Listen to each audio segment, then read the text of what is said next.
Alongside producing extremely tense scenes and some of the grossest imagery on TV over the past decade, The Boys has also found plenty of time to poke fun at other franchises. Given that the series is a superhero parody, Marvel and DC have been The Boys' primary targets over the years, but rival shows haven't been spared either. Shelline and Countess Crow were clear parodies of DC's Catwoman and Raven, while The Boys ripped off Fantastic Four's The Thing through Rock Hard, who acted as an obscene version of the Marvel hero. Season 5 continued pulling no punches while teasing other properties, but Episode 4 opted to ease off its superhero competitors and go after The Last of Us instead. The iconic video game franchise made its way onto TV in 2023, becoming one of HBO's biggest hits. While its second season was more divisive, it remains one of the platform's most watched projects, but The Boys hit it with a harsh reality. During the group's trip to Fort Harmony, they became particularly aggressive towards each other, even more so than usual. Frenchie was the only one unaffected, believing that inhaling certain spores was making the boys lash out. Hughie then comedically replied, "Okay, so like The Last of Us?" To which Frenchie replied, "No, that is just The Walking Dead with mushrooms." While this was little more than a lighthearted joke during the boys' quest to find V1, there is actually some truth to this statement. Yes, The Last of Us has a lot of powerful themes and a gripping story, but at its core, it really isn't all that different from The Walking Dead. The Boys isn't completely wrong about The Last of Us. The Last of Us has been rightfully praised for its emotional, atmospheric narrative that shows how humanity reacts when most of the world falls. The dynamic between Joel and Ellie is at the heart of the first game and HBO's first season, which helps it stand out as a critical masterpiece that deserves all its flowers. However, it's impossible to ignore the similarities to The Walking Dead, beyond the fact that they each contain zombies. First and foremost, they are both character-driven dramas that focus on survivors and the various groups/cults that arise during their respective apocalypses, putting these elements above basic survival.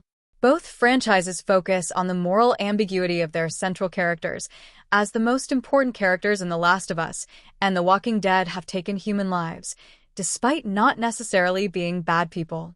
Although TLOU adopted them first, they also both feature unique types of zombies, adding even higher stakes to these horrifying fictional universes. Just as The Last of Us borrowed many elements from The Walking Dead, The Walking Dead copied The Last of Us in its Daryl Dixon spinoff by making Daryl and Lauren's relationship somewhat similar to Joel and Ellie's.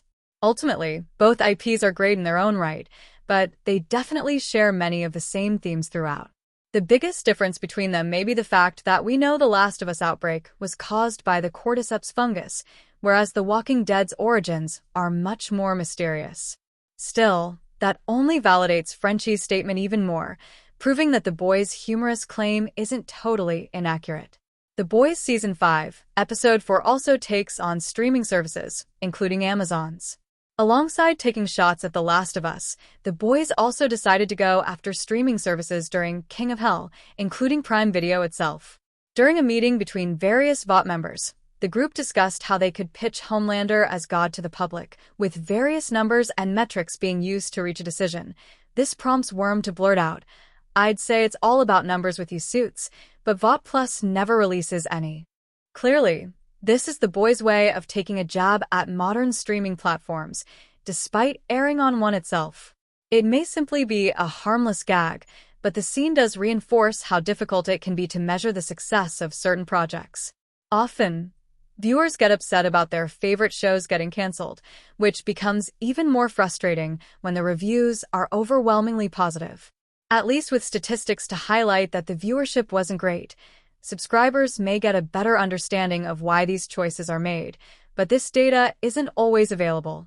Ironically, The Boys ending in May will change Prime Video forever, as it is one of the platform's flagship shows, making its departure a huge loss. It's not just the memorable characters and thrilling drama people will miss, as The Boys' commentary and parodies of pop culture have made it so iconic. Thankfully, it continues to tackle these topics on its way out by calling out streaming services despite acknowledging their importance to the current media landscape, hence why this blink and you'll miss it joke in The Boys Season 5 is so effective.